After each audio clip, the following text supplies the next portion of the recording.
My fiancé, Ethan Chandler, dumped me the day I married into his wealthy family. What he did to me made me the biggest joke in the entertainment circle. But no one expected that 3 months later, he would get down on his knees, begging me to stay. I'm sorry, Rosie. It's all my fault. Please don't marry my uncle. 1. When the wedding march was already playing, my agent, Diane Hiles, ran to me and told me in an anxious tone that my fiancé was still missing. After a few seconds of silence, she whispered to me in a low voice, did he regret it? I squeezed the bridal bouquet anxiously and said, no, he won't do this to me. He will come. At this moment, I still believed that Ethan loved me. My name is Rosalind Clark, and I entered the entertainment circle after graduation. I was once a nobody, and it was Ethan who helped me to become one of the most popular actresses. He had spent a lot of time and money on me, and I believed that he did it out of love. But Diane didn't buy it. She told me,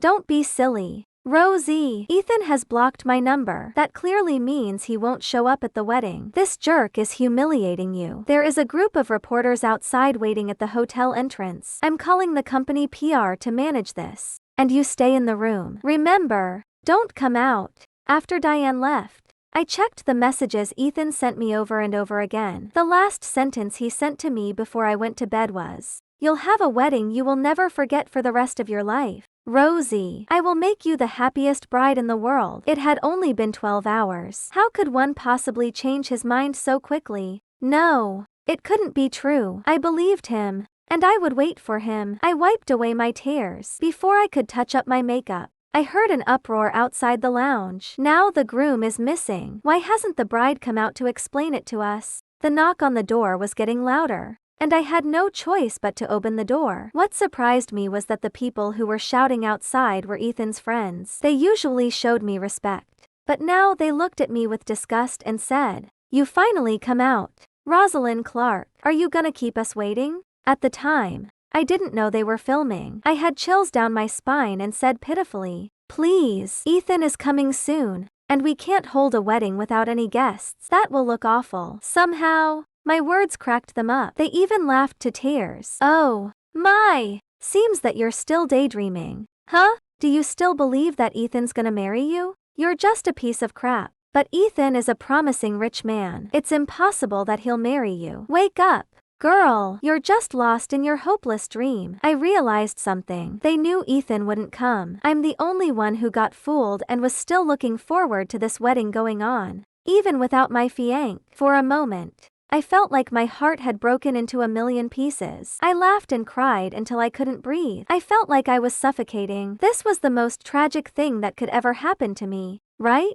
But at that time, I had no idea that the worst was yet to come. 2. I went back and felt like I had a terrible dream. A dream that I couldn't get out of even after crying for 3 days. On the 4th day, Diane couldn't stand it anymore and rushed to my house. She threw a stack of well-written screenplays at me and said, people say that misfortune might be a blessing in disguise. Though you fail in the relationship, you can succeed in your career. Come on, pull yourself together, and check these scripts. You'll become the best actress one day. I lowered my head in silence. Diane breathed a heavy sigh and said, you're lucky enough, Rosalind. There were only several families and friends at your wedding and everyone kept what happened a secret. Besides, you usually keep a low profile and have never been photographed going out with Ethan, so the reporters have no chance of making negative news. I'm sure this thing is going to end soon. Even such a terrible thing cannot harm your career. Why can't you just get over it? But what about Ethan? What about our days together? How could it be nothing to me? I am painfully lost in my thoughts. I couldn't believe Ethan had done this to me. I just didn't believe it. Things went wrong when Diane, who went back to the office for an emergency meeting, suddenly called me at noon. Rosalind, I told you not to come out on your wedding day. Why didn't you listen to me? I had been working with her for 2 years and it was the first time I had seen her lose her temper. My heart beat violently as if something terrible was going to happen. So I asked, what's going on, Diane? She sent me a video on WhatsApp. I clicked on the video and found that it was my wedding a few days ago. In the video, I was wearing my wedding dress and tears made a mess of my makeup. I was pitifully begging the guests not to go. I sounded miserable in the video. Please, Ethan is coming soon, and we can't hold a wedding without any guests. That will look awful." However, the onlookers looked disdainful and kept humiliating me. Then the video stopped abruptly. A few minutes later, the video went viral and was tagged with various hashtags.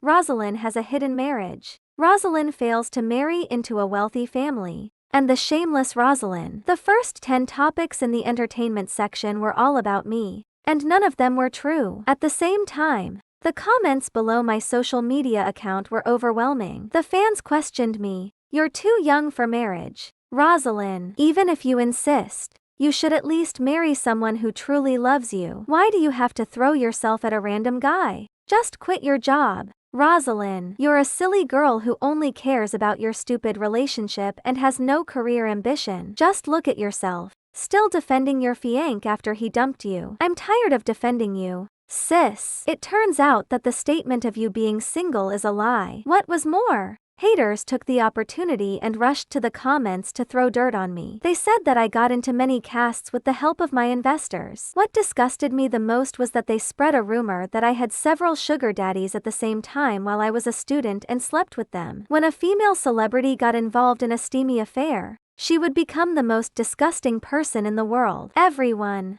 including those who didn't know her, wanted to spit on her. In just one day, I became the biggest joke in the entertainment circle. But what did I do wrong? I just fell in love with the wrong guy before I realized it. Did that make me unforgivable? Then I heard Diane speaking to me on the phone. "Did you see the trending topics? If it weren't for the company's crisis management, you'd be devastated by the media right now. You used to have a good reputation on the internet, but now it collapsed because of a man." I disagreed at the very beginning when you told me you were going to marry someone and you were thinking about having a wedding before you register. And do you remember what you said? You said you trusted him. Look, this is what the man you trusted the most did. But I just don't understand why he did this to you. Ethan, a handsome young man from a wealthy family, took a whole year just to destroy you? What on earth happened between you two? To be honest, I didn't know the answer. Why did he do this to me? Why? 3. The whole company was busy dealing with my scandal. They managed to cancel the negative trending topics, pay the business termination payment, and switch the heroine of the new play. Everyone was exhausted by these things. Diane was pissed by the mess. None of your rivals in this industry are easy to deal with. They are now colluding with each other to make things worse, just to destroy all the resources you have. I have never suffered such humiliation. Rosie, just look at the trouble you've brought me. Diane frowned heavily, and after a short silence, she said, "You'd better take a break from this." I knew very well what she meant by saying a break. It meant the end of my career. I left the company and sat blankly in a bar, getting myself drunk. But my mind was still clear. I entered the entertainment circle at the age of 22. Being a nobody, I could only play in some online drama series. I thought that was my destiny until I met Ethan at the age of 23. He told me that all I needed was a sponsor. He also told me that he would be that person for me and all I needed to do was work hard. As expected, I was given the opportunity to select quality scripts from major studios that year, and all my efforts paid off. The TV series I starred in became hits one after another. Finally, I became a popular actress. I was already grateful for everything. Then suddenly, Ethan proposed to me on my 24th birthday. Honestly, I'd never thought of marrying him. When Ethan looked me in the eye and told me that our marriage would take me further in my career, I was flustered. He promised to keep our marriage a secret so that it wouldn't affect my career. So I was lost in his lies step by step and was willing to take off my guard. But look what I got. The person who made me a solemn promise ended up taking everything away from me. He scorned and humiliated me. He left me in despair, making me crazy and hysterical. I kept drinking, and before I was about to lose consciousness, I heard a taunt. "Hey, look over there. Isn't that Rosalind crying in her beer?" I looked up confusedly and tried to figure out who was talking. Oh, there he is. Ethan Chandler. I suddenly felt a sharp pain in my heart. But Ethan, surrounded by his friends, acted as if nothing had happened. After taking a glance at me,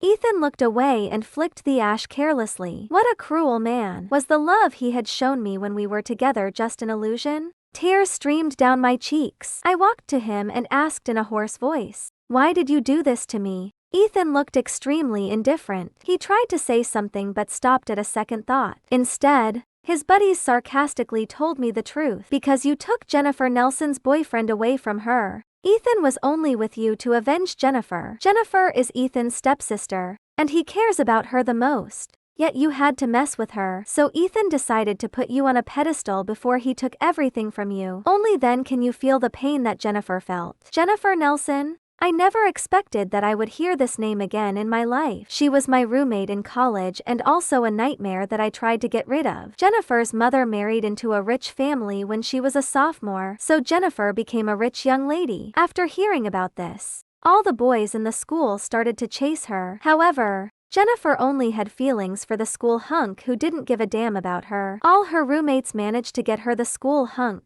and a month later, Jennifer's wish finally came true. But what surprised everyone was that they were together for less than 3 days before the boy broke up with her. He went abroad without telling anyone and never showed up. From then on, Jennifer hated me to the core. She said, "He was with me just to get close to you. Rosalind, you made me sick. Both of you." These were the last words Jennifer said to me in college. Since then, she had been bullying me for a year. I had no idea what I had to do with this, but I didn't dare to resist, so I endured everything she did to me. I thought this torture would end after graduation. However, her hatred for me was beyond my expectation. To avenge her, her stepbrother, Ethan, used himself as bait to get me, be with me, and eventually destroyed me. That was the whole truth. Perhaps all the painful things had made me numb. I couldn't even shed a tear. After thinking for a few seconds, I decided to end this thing once and for all. Weren't they waiting to see me humiliate myself?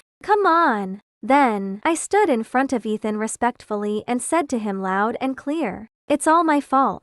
Mr. Chandler, I apologize for hurting your sister. I'm sorry for everything." Ethan frowned and glanced at me coldly, saying, "Don't you remember what I said? You should at least kneel when you apologize."